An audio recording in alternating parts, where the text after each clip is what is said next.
ચાંદીપુરા વાયરસનો કહેર અટકી નથી રહ્યો। ફરી 2 બાળકોના બનાસકાંઠામાં લેવાયો ભોગ। આ સાથે સત્તાવાર આંકડો થયો છે જાહેર।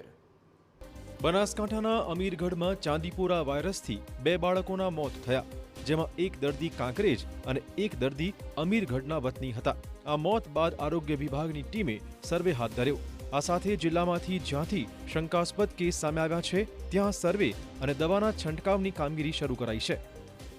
47 ટીમો અમીરગઢમાં બનાવી છે અને એના દ્વારા આખા વિસ્તારનો સર્વેલન્સ કરવામાં આવી રહ્યું છે અને સેન્ડ ફ્લાયને નાશ કરવા માટે દરેક જગ્યાએ સ્પ્રેઇંગ અને ડસ્ટિંગની કામગીરી ચાલી રહી છે।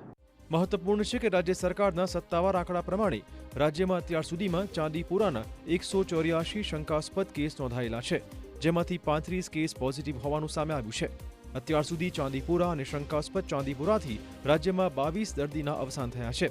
અત્યારે રાજ્યની અલગ અલગ સિવિલ હોસ્પિટલ્સમાં 7 પોઝિટિવ દર્દીઓ ટ્રીટમેન્ટ લઈ રહ્યા છે, જ્યારે કે 6 પોઝિટિવ દર્દીઓની તબિયતમાં સુધારો થતાં તેમને ડિસ્ચાર્જ આપી દેવાયો છે। હાલ ગાંધીનગર, હિંમતનગર, પાટણ, રાજકોટ અને ભાવનગરની સિવિલ હોસ્પિટલ્સમાં દર્દીઓ એડમિટ થયેલા છે।